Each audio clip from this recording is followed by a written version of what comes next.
I would like to welcome all of you to a very special Fuck My Childhood edition of SC On.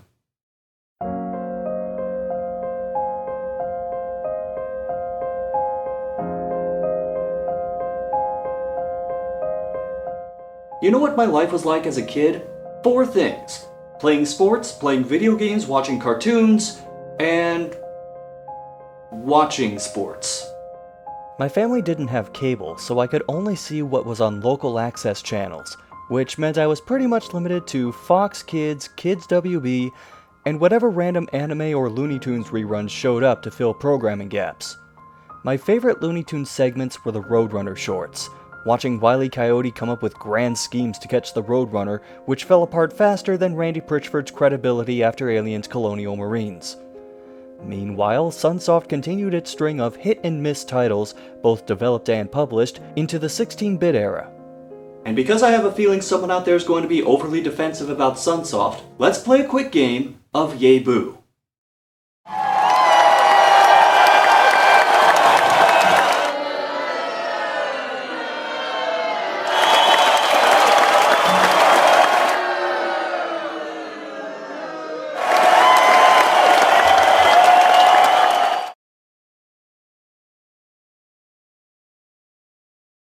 Is that worse or better than getting booed? As you might have guessed from those examples, Sunsoft had many licensing deals to help make video game adaptations of TV shows and movies, including a deal with Warner Brothers to make Looney Tunes games. They made Bugs Bunny games, Daffy Duck games, Tasmanian Devil games, Speedy Gonzales games, and they made some Roadrunner games. In particular, this Roadrunner game. Although I should note that most of the development was handled by ICOM Simulations, possibly best known for the original Shadowgate. Because when I think of people who can do a good, faithful video game adaptation of a children's cartoon show, I think of the people who came up with this. There was a fair amount of promotion behind the game, by which I mean the game was slapped on the cover of the December 1992 Nintendo Power, being described as a, quote, frenzied and sometimes frustrating 5-stage rally. Take out the word sometimes and I'll agree. And frenzied. And rally. And you know what? Just remove every word except frustrating. Before I get into the game itself, just look at the name. Look at the title graphic. Look at how the back of the box doesn't offer any hints beyond a few screenshots as to what the game is like. Just having this to go off of, one might guess this is a racing game of some sort. Even Moby Games lists this as a racing game. It's not. Death Valley Rally is a platformer, wherein you try to reach the end of each stage, marked by a checkered flag, as a timer ticks down. If that qualifies it as a racing game, then the same should go for dozens of other platformers too. One thing is apparent from the start: there was care put into the look of the game. Some amount of care at least. The sprites for Roadrunner and Wile E. Coyote do look pretty good, even if they don't have that many frames of animation. The backgrounds are based on Looney Tunes settings in general, and the names of many of the levels are adapted from old Roadrunner episodes. Zippity Splat is a combination of the episodes Zip and Snort and Lickety Splat. Train Runnery is based on the episode named Highway Runnery. Hop Along Casualty is based on... Hop Along Casualty.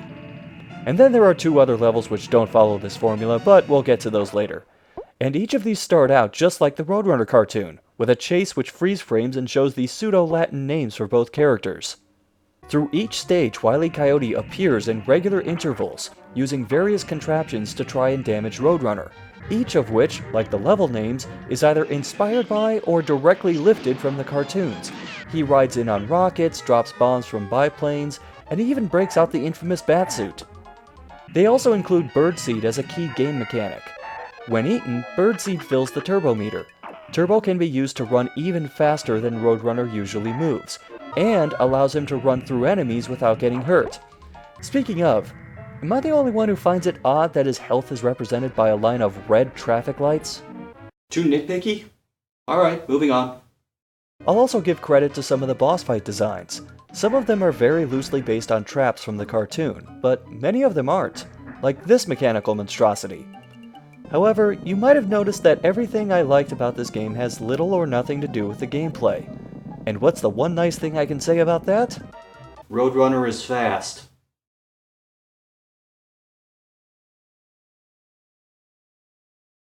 That's it.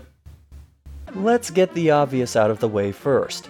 This is a game in which you play a bluish character who runs really fast and does some platforming. It's Sonic the Hedgehog with Looney Tunes characters. However, the core mechanics of this game will more often than not work against you. For example, in Sonic you can roll along the ground as long as you want and not get hit by enemies unless they're blanketed in spikes. Or are spikes. In Death Valley Rally, you have a very limited amount of turbo available for each stage, which at times you'll need to save to go up hills or along walls because, unlike Sonic, there's a speed cap. In Sonic, the clock counts up and is there mainly for time bonuses at the end of stages, which make it clear by their design which way you're supposed to go. In Death Valley Rally, the clock runs down and gives you a time bonus, but the level never finds a happy medium between being huge and wide open or narrow and winding.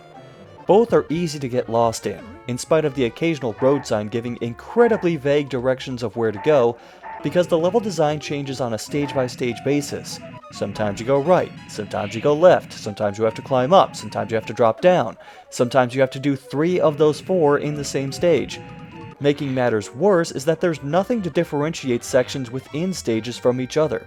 Everything looks the same. As such, you'll get lost and die on several stages. Extra lives aren't easy to come by in this game, as they're typically well hidden or so out of the way that they aren't worth the effort. In Sonic, the viewpoint while running at full speed still gives you just enough time to react to whatever shows up in front of you. In Death Valley Rally, the viewpoint is too close to Roadrunner, so there are times where you'll end up jumping to platforms you can't see, or have to wait around for a moving platform, several of which have ridiculously long cycles.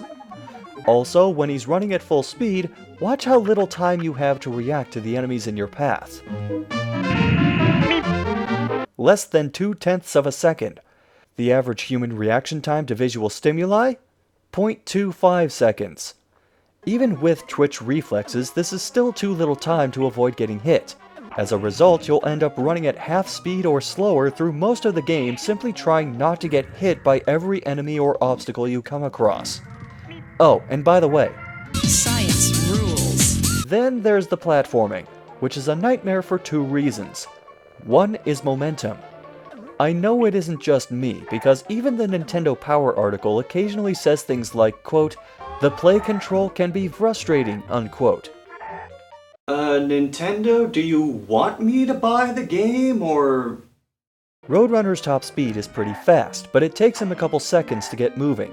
This sluggish acceleration makes maneuvering in the air tricky, but it's especially annoying considering all but a few stages ask you to do a lot of platforming. And if you try to jump immediately after landing, all of Roadrunner's momentum disappears. You have to wait a bit before you can keep your momentum going into another jump. Yeah, what the hell was I thinking, trying to do something fast in a Roadrunner game? Sometimes it asks you to do jumps off of sloped surfaces, which behaves less like a jump and more like a sort of out-of-control sideways lunge. I still haven't decided if that's better or worse than being forced to platform on very narrow ledges. Look at how small these platforms are.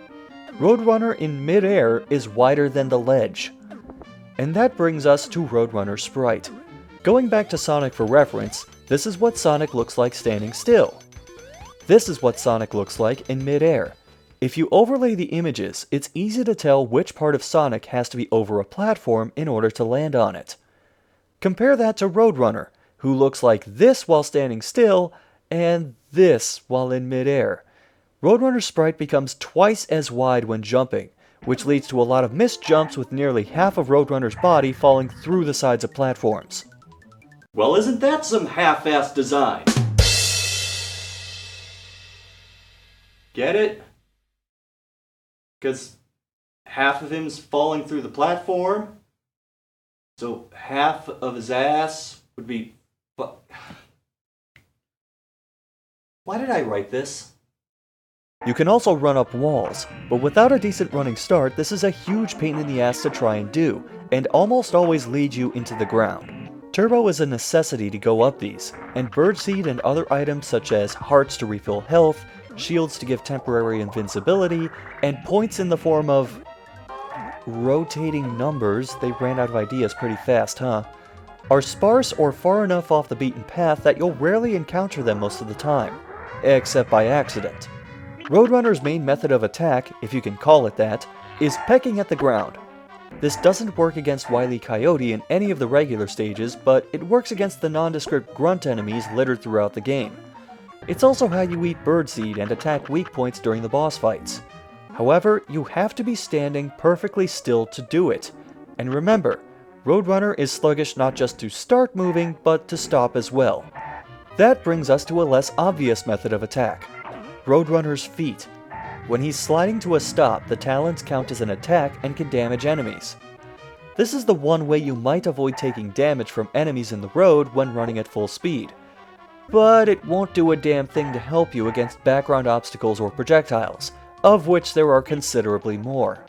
Also, if you're not moving fast enough, this doesn't happen long enough to consistently attack anything. So the platforming is poorly thought out, and some of the game mechanics actively work against the player. But not all of them, right? I mean, the game does have a checkpoint system. Every stage has several flags scattered around them.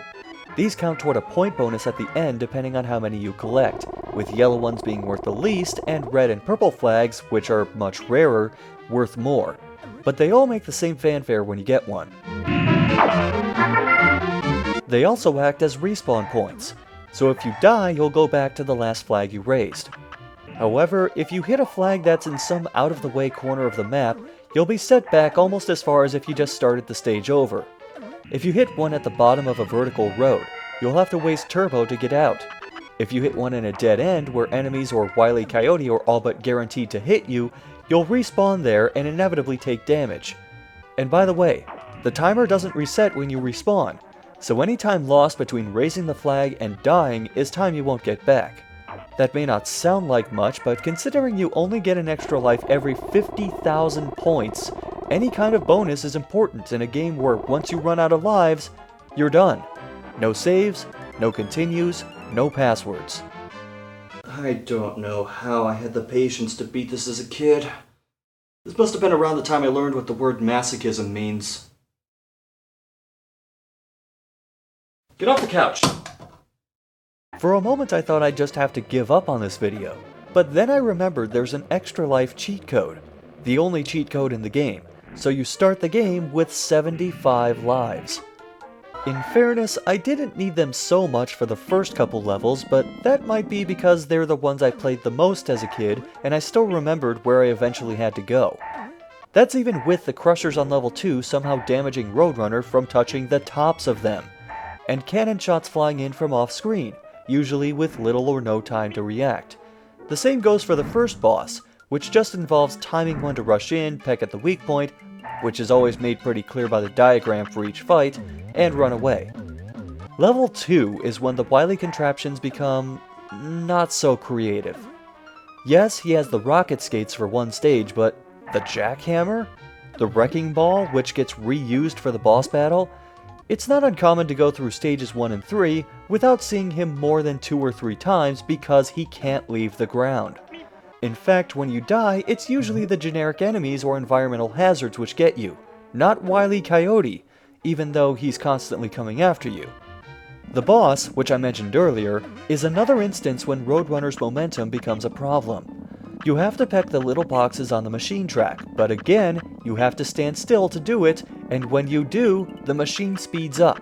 You have to constantly dash off the platform, or through the machine if you're feeling lucky, and bounce back and forth below Wily like a skateboarder having a brain fart on a halfpipe, waiting for his movement pattern to go away from the boxes. Eventually I just got frustrated and stayed on the platform, pecking all the boxes and hoping my health would hold out. And fortunately it did. Never thought I'd have a war of attrition with a Roadrunner game, but here we are. The third level is the most straightforward in terms of design, as you're always going left to right or right to left. But if you fall off the train, you're dead. Some cars don't have bottom platforms, so it's easy to not see that and fall off the train. However, this series of stages is easy to get through by simply launching Roadrunner off the giraffes and seeing how far he'll go. In other words, the best way to get through these stages is to play the stage as little as possible. Even the boss isn't so bad, once you realize everything you've learned to this point is a lie. Just when they think they got the answers, I change the questions. This is one boss you don't attack directly. Instead, you let the bombs, which would otherwise detonate once you touch them, hit the ground, then peck them so they fall off and land on the chimney. When you know what to do, it's not that difficult, but the radically different approach is jarring to say the least. Now to level 4, where... Okay. I've held off on mentioning it to this point, but the music in this game is the soundtrack to an insane asylum. And if you've ever wondered if there's such a thing as too much xylophone, look no further than this game's music. The same instruments get used over and over for each track, and they're all the type of loud, blaring instrument sounds you'd find in a cheap MIDI composer.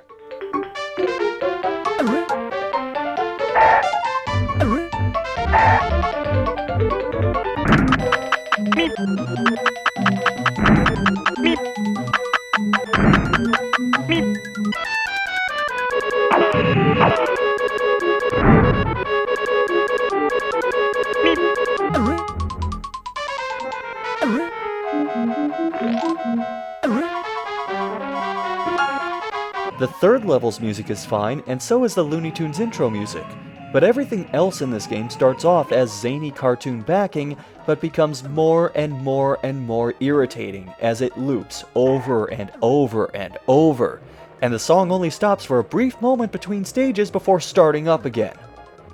Actually, that gives me an idea.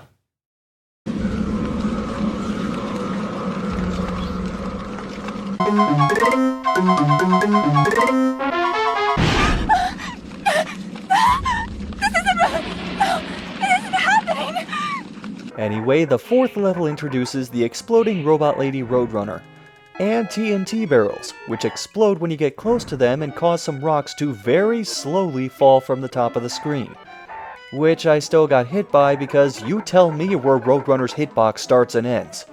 I guess Wily took a stage off because I didn't see him at all until the end stage gag. Or maybe he just intentionally showed up late. I generally come in at least 15 minutes late.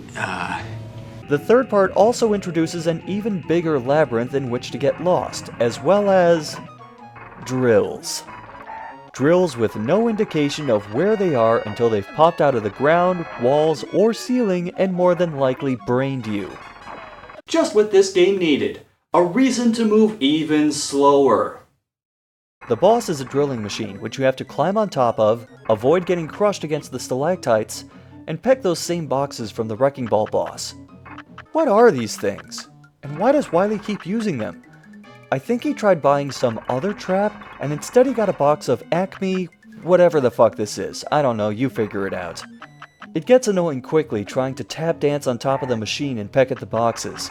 It's easier than it looks to misjudge Roadrunner's momentum, fly off the side, and have to climb back up. But now it's time for the last level, in outer space.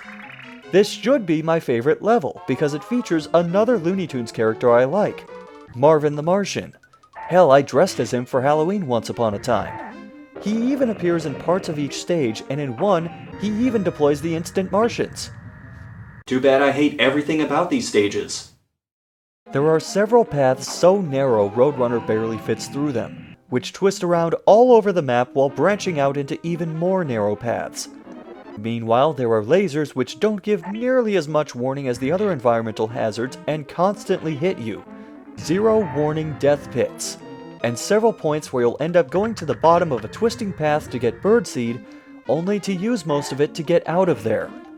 It's not uncommon to end up in situations where you run out of turbo and can't get out of certain spots, so you have to intentionally die to get it back.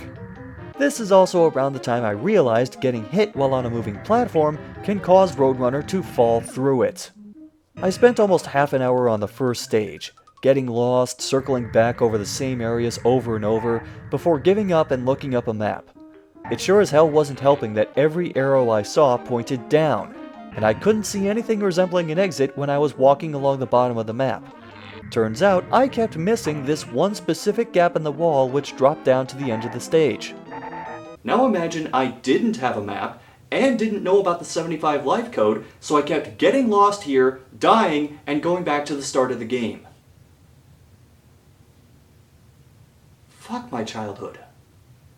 The second stage is just as easy to get lost in, but for a completely different reason.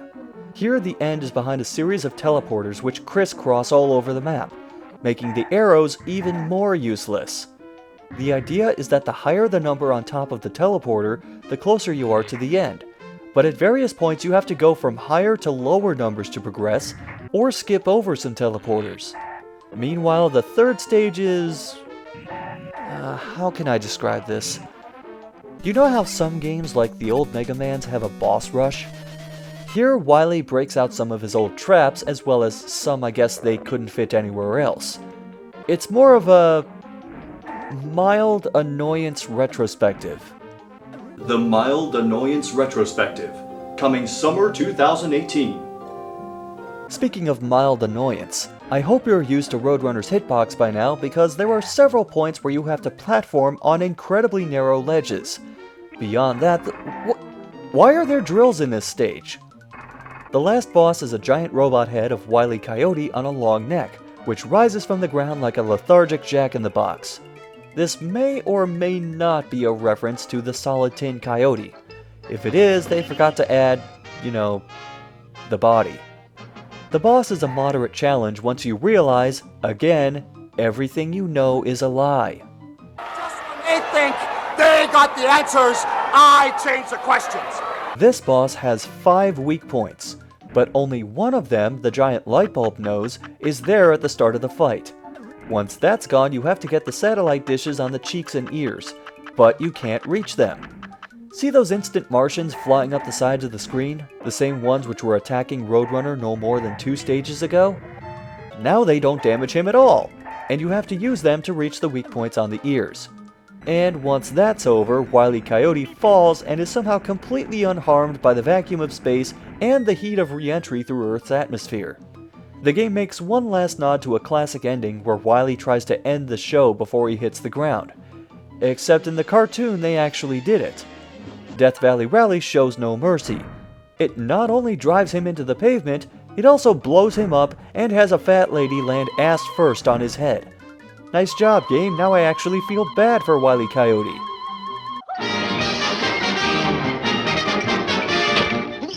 That's all, folks. Actually, no it's not. Because there was going to be a sequel to this garbage. Wily's Revenge was supposed to be the follow-up to Death Valley Rally, in which you would play as Wile E. Coyote trying to catch the Roadrunner. Every time you get close, the Roadrunner sprints ahead.